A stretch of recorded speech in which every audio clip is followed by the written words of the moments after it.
Hello and welcome back to the course on blockchain. And today we're going to talk about the difference between a public key and a Bitcoin address.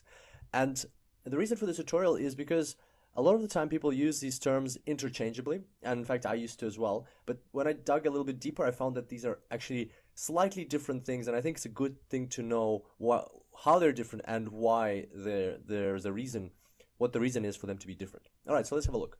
So here's our diagrams up to now. We've got our private key, which generates the public key. The private key is used to create the message, and then to get off the message, they create the signature, and then the public key, message, and signature all go into the verification function to get a yes/no answer. And so, what is a Bitcoin address? Well, let's restructure this diagram, or move this diagram a little bit to the left. So it's the same diagram, I just moved it to the left so that we have some space on the right. And what a Bitcoin address is, it is derived from the public key, and it's derived by just simply applying the SHA-256 hash function.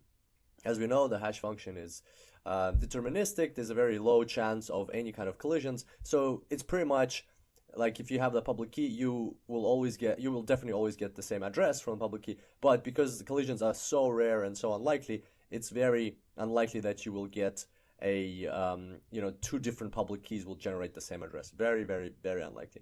And so, therefore, we again, as many times in this course, we're leveraging the SHA-256 hash function here. And so, what is the address for? Well, the address is where you can ask people to send you money. As just with the public key, it's something that you don't have to keep private. So the private key, you definitely don't want to ever share with anybody. That's something that is completely yours. As soon as somebody knows your private key, they can take away everything, all the money that you have, all the Bitcoins that you have. And so that has to be kept safe. Whereas public key is not the same thing. It doesn't have to be kept safe. And the address, it doesn't have to be kept safe as well. In fact, that's what you need to tell people for them to send you money, Bitcoin. The interesting thing is that people can also send you Bitcoin straight to your public key as well. So you can give them either. You can give them the public key or the address. The wallets will handle it either way. They can send you money one way or the other. But why? So what's the point of the address? The reason is we want to actually try and keep the public key also safe, or not exactly private and protected all the time. We want to keep the public key. We don't want to expose it too often. We definitely will have to expose the public key when we send money to someone, when we send Bitcoin to someone else, because without the public key, they cannot run the verification function. They cannot confirm that the transaction is valid. So you will have to expose the public key when you send money. But if we can avoid exposing it when we receive money, we should do that. And that's why we use the address. And so the question is, why should we avoid exposing the public key when we can? Well, the reason for that is over here. It's in this link between the private key and the public key. So as we know, as we've discussed, there's no way to identify what the private key is or find out the private key knowing the public key. And that's like a huge foundational layer or underpinning concept of all of this. And why is that? Well, because the way it's generated is through an elliptic function. Now, we're not going to go into elliptic functions here. It's a very technical topic. It's kind of like digging into the nitty-gritty of how the SHA-256 works. It's not a hash function, it's an elliptic function, but that's how they're connected. So from a private key, elliptic function gives you the public key.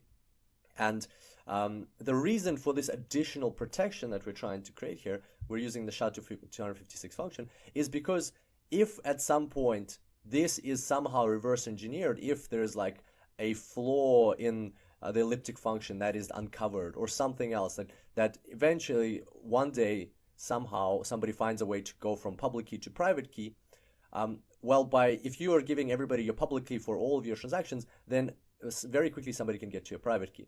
But if you're protecting it with additional layer of protection, which is the SHA-256 with the hashing algorithm, then even if this happens, if somebody somehow reverse engineers this, then you will have that additional layer of protection because people will only have your address. They won't be able to get to the public key that quickly unless you've sent them money. But if they've been sending you money, they won't be able to get to it because there's this layer of protection, and therefore it will take some time for the Bitcoin community to fix this problem, fix this bug, and replace the elliptic function, or fix how it's calculated. So fix this problem that there's a vulnerability here. So it'll take some time to fix that vulnerability, and you want to be protected as much as you can during the duration of that vulnerability. So there we go. That's The reason why we use addresses rather than public keys, that's why we apply an additional hash or additional SHA-256 to our public key to get the address. This is how it all works.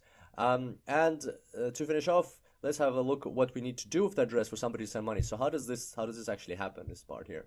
Well, let's duplicate this. This is our diagram. I've put in like sample dummy keys in there. And here's another diagram, so another person. So let's say that's me, Kirill, that's Adlan.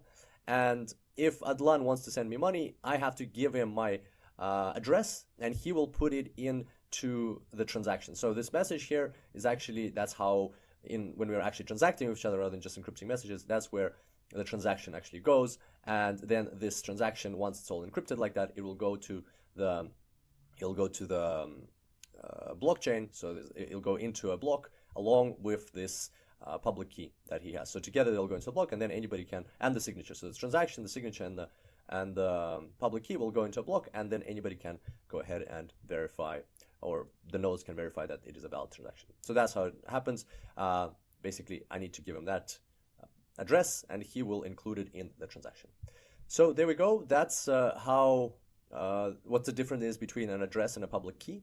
And if you'd like to learn a bit more, where I learned about this stuff is a subreddit, or it's like an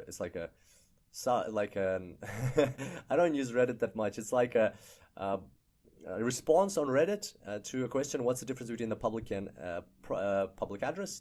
Very, very detailed response by HK Support. Link, as always, will be in the notes for the course if you would like to have a look and find out a bit more detail on that. And on that note, hope you enjoyed today's tutorial. I look forward to seeing you next time. And until then, enjoy blockchains.